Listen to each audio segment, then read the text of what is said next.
लेकिन इन सब मुद्दों के साथ और भी बहुत से मुद्दे हैं। क्या है वो, उसको क्या बोल रहे हैं? जैसे बेरोजगारी बहुत ज़्यादा बढ़ रही है, प्लस जो भी नियुक्तियां आ रही हैं उसमें करप्शन बहुत ज़्यादा है। अभी पेपर लीक, आप इस सरकार में कोई भी ऐसी नियुक्ति जो 10,000, 20,000, 50,000 की संख्या में हो रहा है, 100-150 की बात नहीं, 100-150 का तो पता ही नहीं चलता कब आई कब गई कैसे हुआ, उससे नहीं मतलब है।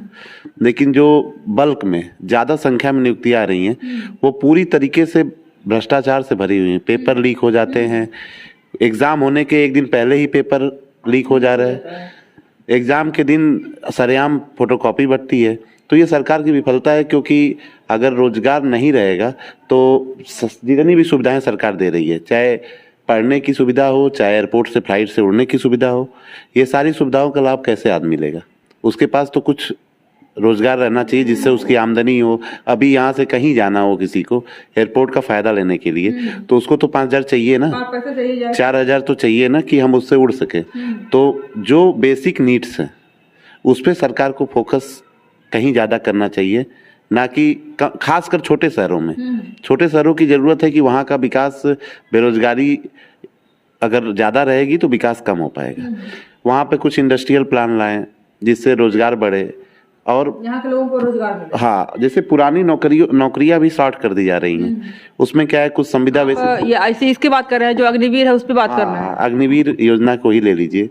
पहले कोई अगर आप समाज के एक अंग ही हैं, मीडिया से हो चाहे किसी से भी, आपके गांव घर शहर जहां भी रहते हो, वहां पे अगर कोई आस पड़ोस में किसी सेना में भर्ती हो गया तो उसका 2 पीढ़ी सुधर जाता था। आज की डेट में कोई अगर शॉर्ट पीरियड के लिए जाके नौकरी करके आ जाता है तो वैसी संख्या कितनी ज़्यादा हो जाएगी उसकी कोई सीमा नहीं है। ये जो आपने कहा है, ये इसमें अदर हम अगर देखें तो हमने बहुत जानकारी नहीं है, लेकिन हमने सीरियल्स देख रखा है। एक टर्की है, बहुत सारी जगहों पे ऐसा होता है। टर्की का हमने सीरियल देखा, वहां पर भी पता चला, और कोरिया का सीरियल देखे, बहुत सारे लोग जानते होंगे कोरिया BTS बहुत ज़्यादा फेमस है। ऐसा कोई नहीं होगा जो युवा हो और कोरिया को ना जानता हो BTS की वजह से। तो वहाँ पर भी ये चीज़ें है कि आपको अपने इवेंट जो वहाँ के एक्टर्स हैं वो भी फौज ज्वाइन करते हैं 2 साल के लिए। सेम कंडीशन वहाँ पर भी है, एक लिमिट होती है। तो ये भारत में मतलब इम्प्लीमेंट किया गया है, इससे कोई दुष्परिणाम है? जैसे कोरिया की तो बात ही मत करिए, वहाँ डिक्टेटरशिप है, वहाँ पे अच्छा जनसंख्या कम है, प्लस एक अपने तरीके का राज है वहाँ पे। वहाँ के जो भी किंग जो भी हैं शासक, साउथ कोरिया की बात की। अच्छा, तो आप कोरिया की ओर बोली तो नॉर्थ को साउथ को क्लियर कर लिए होते। तो जैसे और सब जगहों पे अगर इस व्यवस्था को ऐसे कर दिया जाए कि एज अ आर्मी की ट्रेनिंग हर एक इंसान को जरूरी है, ये जैसे मतलब कंपल्सरी कर दिया जाए कि देश की सेवा आप कोई भी व्यक्ति है सेवा की जरूरत जो है। देखिए, ये बहुत से देशों में ऐसा भी है, सिंगापुर में है, अमेरिका में है, USA, सब जगह ऐसा है कि आप ये जो 12th तक का पढ़ाई होता है उसी टाइम पीरियड में आपको 6 महीने 1 साल की ट्रेनिंग दी जाती है कि यहाँ पे NCC होता है। हाँ, जैसे यहाँ पे NCC होता है। तो इसको और अच्छा बनाने के लिए, जैसे NCC क्या है कि आपके मूड पे है, ज्वाइन करिए ना ज्वाइन करें, लेकिन इसको कंपलसरी कर दीजिए कि आपको 6 महीने 1 साल की ट्रेनिंग लेनी है। वो पूरी तरीके से आउट ऑफ स्टेशन लेनी है, चाहे बॉर्डर के नज़दीकी किसी कैंप पे लेनी है, क्या करनी है वो सरकार डिसाइड करेगी। वो तो योजना जब बनेगी तो बहुत, तो वैसी ट्रेनिंग ज़्यादा बेहतर है, ना कि 2.5 साल की नौकरी, 3 साल की नौकरी, 4 साल की नौकरी करके बेरोजगार हो जाना फिर से वैसा। हाँ, ये भी आपने सही कहा, लेकिन कहीं ना कहीं सरकार तो कहती है कि जो वहाँ से रिटायर होंगे फौजी, उनको पुलिस में अप्लाई कर सकते हैं, किसी बैंक में अप्लाई कर सकते हैं। अभी भी चल रहा है, कहीं कहीं अप्लाई कर सकते हैं, अभी भी चल रहा है।